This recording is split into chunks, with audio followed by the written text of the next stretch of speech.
everyone, it's Laura, and today I'm here to give you my January wrap-up.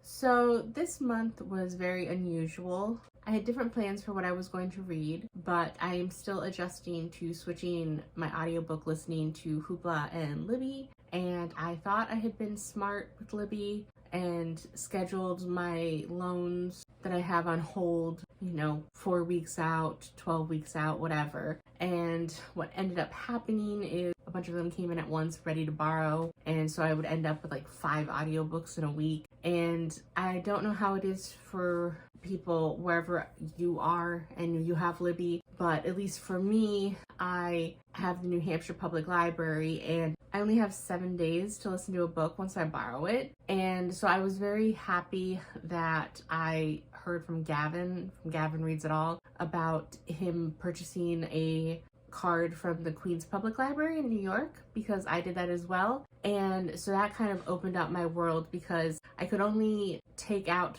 3 books from Libby and put 5 on hold with my New Hampshire, and then I could borrow 3 in Hoopla. But from Queens Public Library on Libby, I can borrow 20, put 10 on hold, and then I can borrow 10 on Hoopla. And thankfully with Libby through Queens Public Library, I can hold a book that I borrow for 14 days. So thankfully when I have like 5 books come in, it was like 2 of them were from New Hampshire that I had 7 days, and then 3 of them were from Queens and I had 14 days. But still, that was just a lot to handle at once. And some of my reading plans for this month were just kind of a hassle, because I didn't want to send the audiobooks back or get back on a waiting list, and it was just a mess. So hopefully going forward, I'll figure that out more. But anyway, the month started off well when the first book I listened to was The Third Gilmore Girl by Kelly Bishop. And for those who don't know, she played Emily Gilmore, the grandmother on the TV show The Gilmore Girls, and that's how I knew her. And so this is kind of a memoir for her and her life, and it talks about how she was one of the original members in A Chorus Line the musical, and her sort of acting and stage roles leading up to the Gilmore Girls. She was the mother in Dirty Dancing as well. And I was overall very pleased with the book, and I learned a lot about an actress that I had no real knowledge of before reading, and it was very interesting. She definitely had a lot of lucky breaks and a lot of unexpected opportunities in her career and life, but she was definitely a hard worker, and I'm happy for her that things turned out the way they did. And it was a fun read. It was very quick, and I was super happy that I started the year off with it, and I gave it a 4.5. The next audiobook I listened to was The 7.5 Deaths of Evelyn Hardcastle, and this book sounded like something I should like. I've heard good things about it, and it's about a man who he wakes up. He doesn't know who he is. He doesn't know where he is. He thinks he wakes up to some girl being murdered. He stumbles to a manor house and tries to get help. And then through an odd series of events and someone with a plague doctor costume telling him basically the rules, he has 7 days, basically, or 8 days, to solve the murder of Evelyn Hardcastle and who kills her. And each day he will wake up in a different person's body, and it sounds very interesting. I loved Clue as a kid, and it sounded like it would be kind of a Clue closed door mystery, but it was more kind of convoluted than that. And then I didn't really like the main character and agree with all of his decisions. He kind of acted stupidly sometimes, for my opinion. And when you did kind of find out the secret behind what was going on with him, I didn't really like it. So unfortunately, I gave the book a 3.5. I'm glad that I read it and I knew, otherwise it would have always been something that I'd be interested in, but I was slightly disappointed based on what I was hoping for with this book. Then I read The Night Circus, based on Hannah from A Clockwork Reader, and her stating in multiple videos how she loves this book. I was very curious. I bought it last autumn at the used bookstore, and I actually really liked this book. It wasn't quite what I was expecting. It took me a little while to get into it, but it's about kind of a magic competition between 2 children. As they grow up, they learn, and it's kind of a magic competition between their mentors, kind of about the methodology of how they teach magic. One's more practical and one is more theoretical. And then as they grow older, it comes time for their battle, and you don't know a lot of the rules of the battle or what determines who wins or anything. And like I said, it was a little hard for me to get into it at first because the stuff that the actual children, the competitors, go through, it was a little difficult to read because they're basically forced into this life of studying magic and the hardships that go along with it and not knowing why or anything like that. The book turned out to be really good and I really like it a lot. I gave it a 4.5 and I definitely am keeping it on my shelves, but I am getting a different copy because this one was misprinted in the back, but I'm very happy that I read this. Next, I started doing a different series where I'm reading through my physical TBR, and I started off the first episode by manually picking what it is and realized that I didn't really care for what I manually picked, so I am going to follow in the footsteps of a lot of other people and actually do a jar with all my books. So that will be coming soon. But for the first episode, I chose an odd assortment of books. The first one was The Charlemagne Pursuit by Steve Berry. And this follows his main character, Cot Malone, who's trying to figure out what happened to his father, how his father died when he was a kid. And in all his years of being a secret agent and working for the government, he never got clearance. His father was on a submarine mission that was top secret and he just wanted to know what happened. Turns out he wasn't the only one that wanted this information. There are people who are willing to kill him to cover it up. And then there is someone else who had a family member on that sub that aren't trustworthy, but are offering to help him discover the truth. So it was what I expected from this type of book. It was enjoyable. It was a pleasant read, but it's nothing spectacular. I gave it a 3.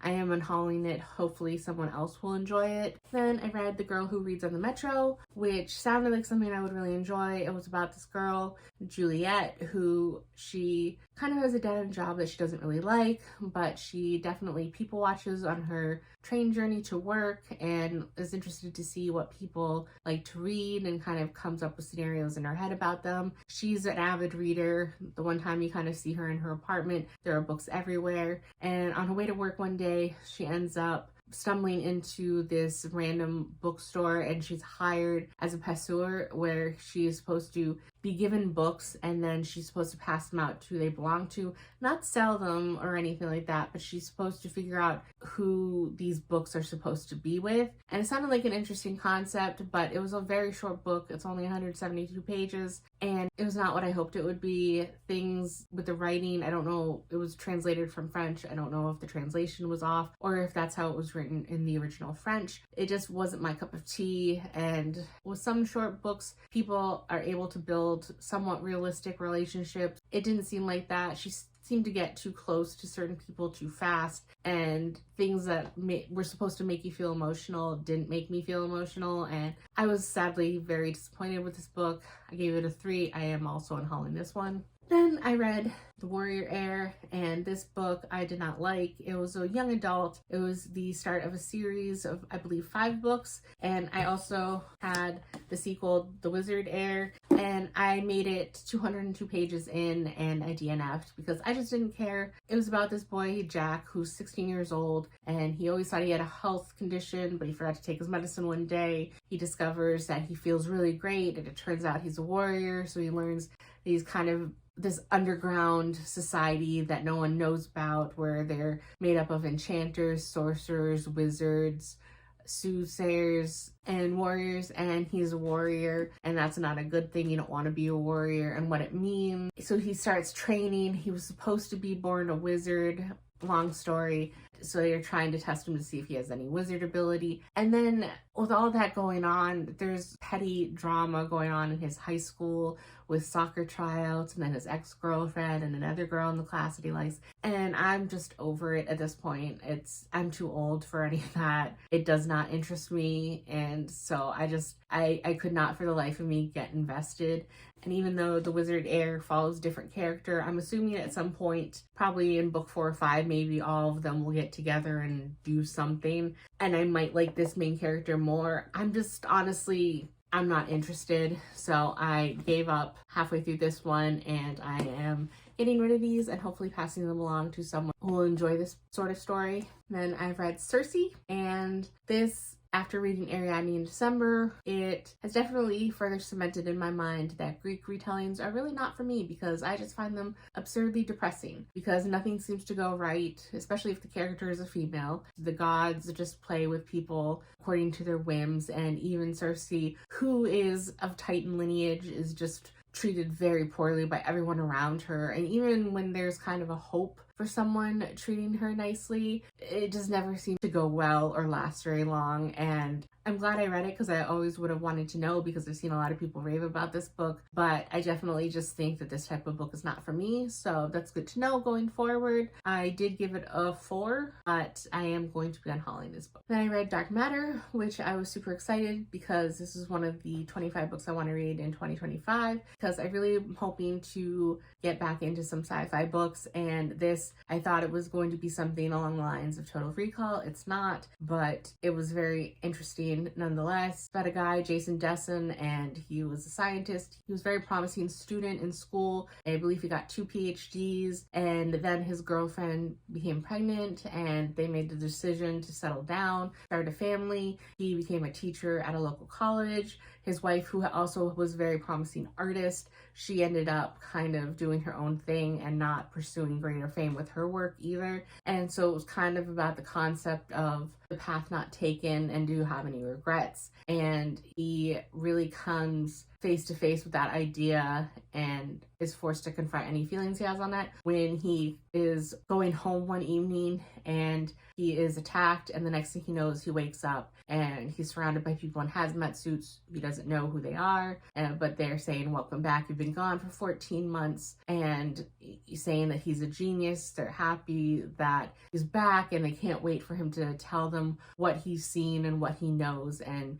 he doesn't recognize any of them or understand what's going on. And at first I found it hard to get into the book, because just like when you're watching a horror movie and you judge any actions that the characters take and deem stupid, I didn't like all of his decisions, but he was a very smart man, and sometimes what he ended up doing was the right choice, and I was forced to admit that my initial idea of what he should do was wrong. But sometimes I was vindicated, but just when I kind of took a step back and I just enjoyed the ride more, I really liked this book a lot. So I gave it a 4.25, especially the end. When everything came together at the end, it was crazy and I could not put it down. So I am keeping it. Unfortunately, I am getting rid of this copy because this is not an actual sticker. It's just part of the book, and I hate these. And so I'm going to get a different copy at some point, but I am keeping it for my bookshelves because I do think that a lot of the questions it has and he has to face as a person, I find very intriguing, and I would like to reread it probably years in the future. So 4.25, I really liked this book. Then I read Ninth House by Leigh Bardugo. I have not read anything else by Leigh Bardugo. I've not read anything in the Grishaverse, but this is my first book by Leigh Bardugo, and I actually really like this because it's basically about the secret societies at Yale. I went to Yale, so that was kind of nostalgic for me. Seeing the places that I am familiar with referenced in here, and it's about the 8 major secret societies and how the Ninth House is the one that is supposed to kind of keep the 8 secret societies under control and not going too far in their endeavors, because in this universe, the secret societies are actually able to practice magic and do certain unusual things. One society can transform into animals, another can kind of do portal magic, a third is able to kind of alter senses and stuff. It's unusual, and obviously if you give that kind of power to entitled college-age kids, they could cause a lot of chaos and trouble with that. So the Ninth House, the Lethe House, they were in charge of monitoring these societies, and Alex is the main character. She has an unusual path to being recruited by Lethe. She has always been able to see basically ghosts, but they're called greys in this world, and she's been traumatized by interactions with them in the past, and something major happened back in her home in California. You don't really know what for a long time in the book, but she was recruited by someone because they thought that her gifts could turn out to be useful to Lethe House. And so it's following her, and there's kind of a mystery going on that she unravels, and things come to a head. And it was very, very interesting, and I really liked it. So I'm definitely, for now at least, keeping this book, and I do anticipate to listen to Hellbent, the sequel, at some point. And ultimately, whether or not I like how the story is wrapped up will probably determine whether I hold on to this book long term or not. But I did really like it so far. I gave it a 4.25.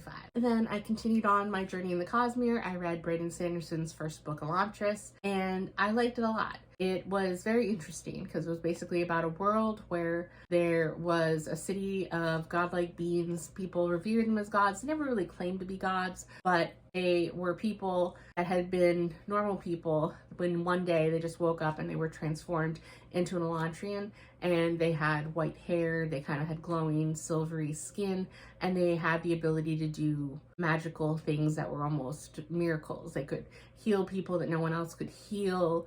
They could create energy. They had this gorgeous city that kind of defied logic. But 10 years before the start of the story, something happened, and the Elantrians became these almost zombie-like creatures where they had gray skin, they had black spots in their skin, and now anyone that underwent the transformation became one of these disease-like people. Their hair fell out, and it was kind of almost considered a curse now, and they were like walking dead because they didn't have a heartbeat, and the only way to kill them was to cut off their head.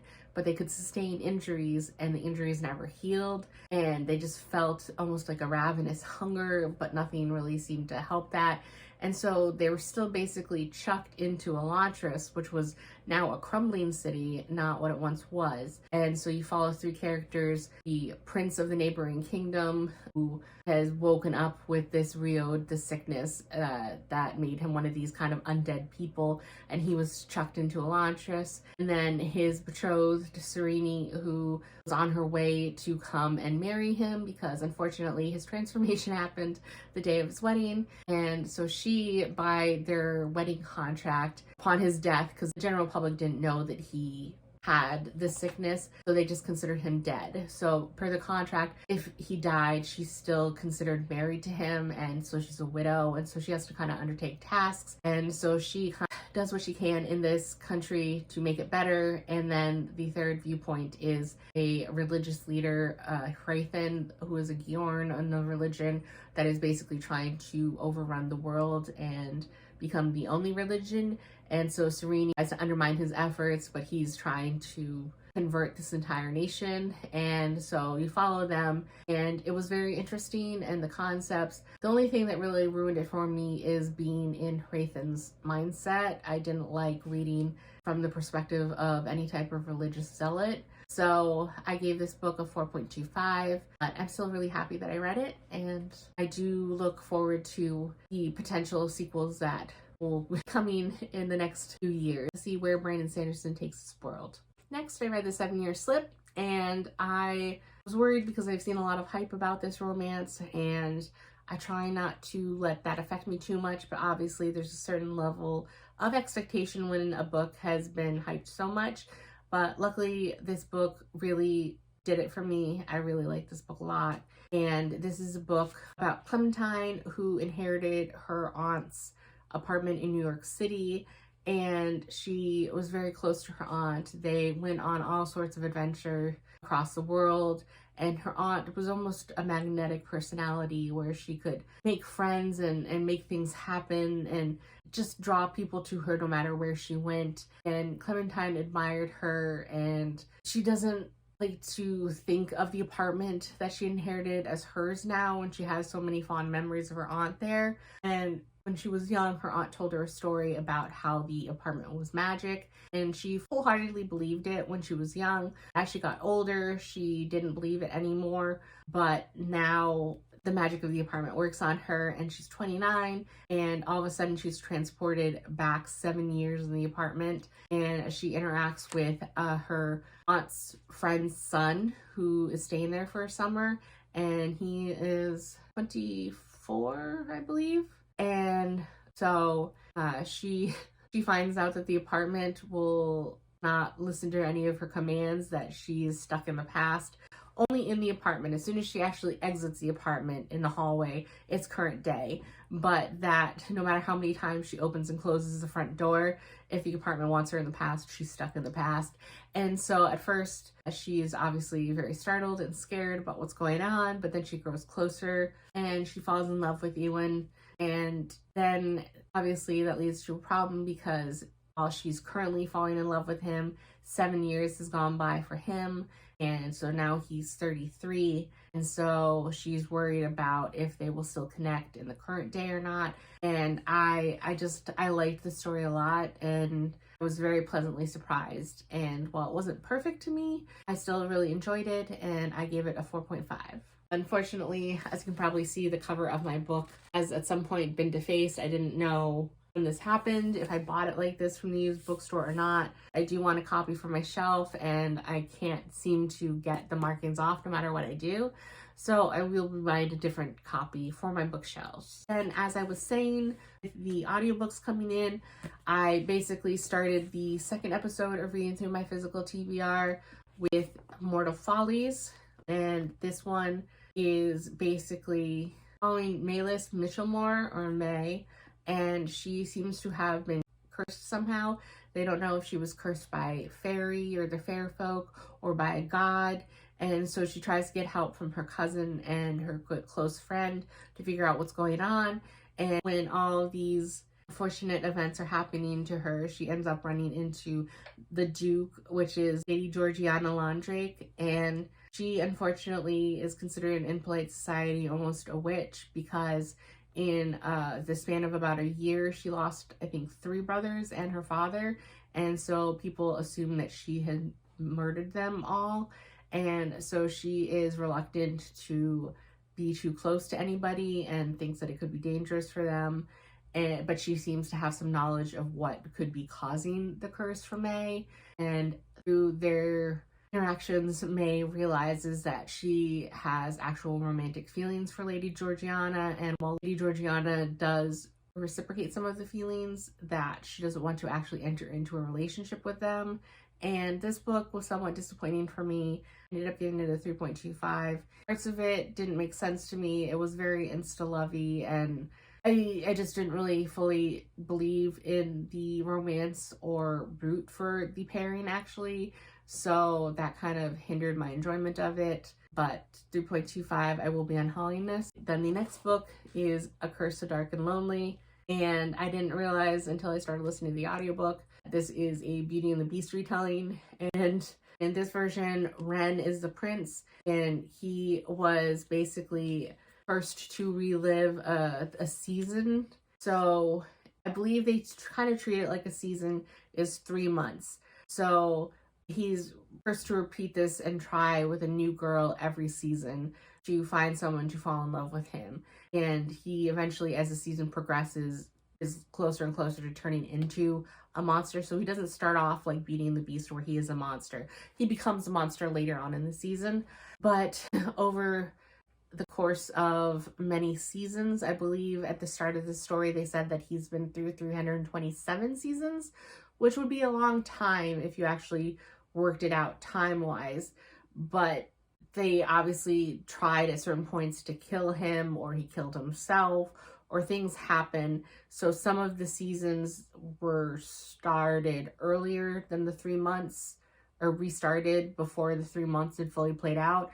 But there was some weird time difference because his kingdom has only gone through 5 years since he started this curse, but it's felt much longer for him, and he hasn't aged any. So it's very unusual, weird setup and lore.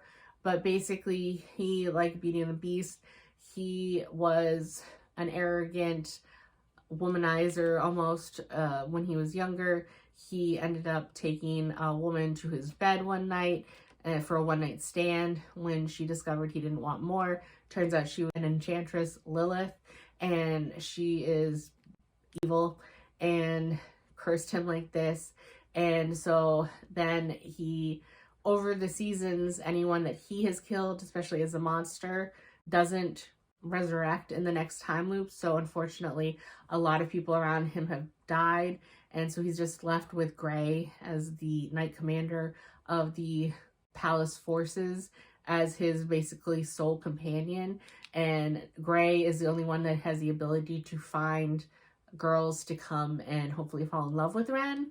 And so Harper is in current day DC, and she is acting as a lookout for her brother because her family is going through some stuff, and she sees Gray attempting to basically kidnap a woman, and she tries to attack him with a crowbar. So he ends up grabbing her, and unexpectedly she is taken to the castle to meet with Ren now. And so that causes a lot of chaos because that's not who Gray chose.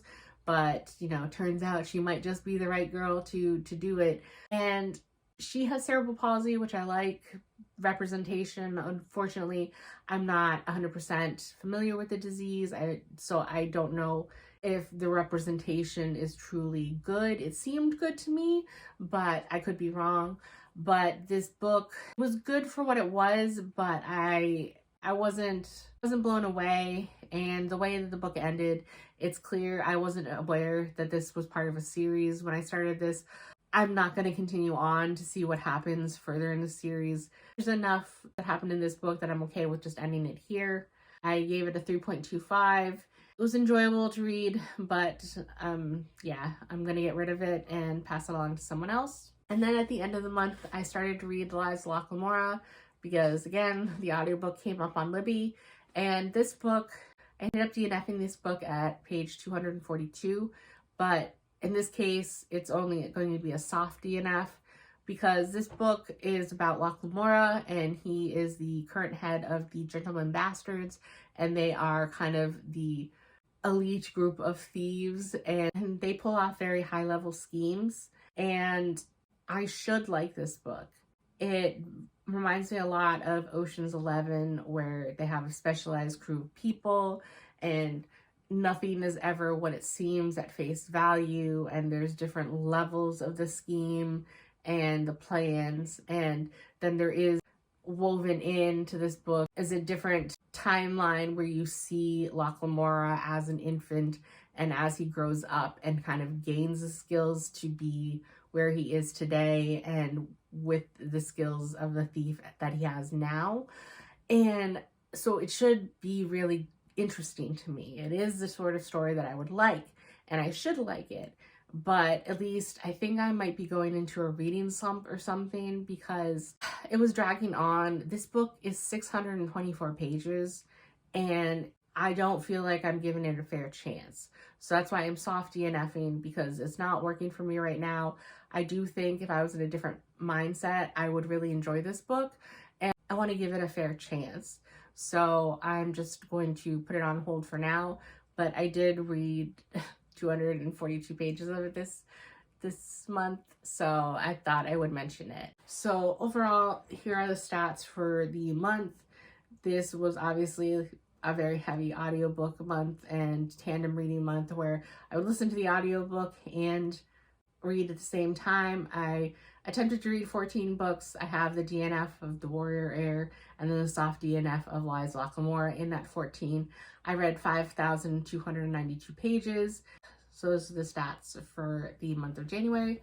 So hopefully February will be better and I can kind of get out of whatever weird funk I'm in currently and hopefully get back into a better headspace to enjoy books that I should enjoy. So that is it for January, and I will see you next time. Bye.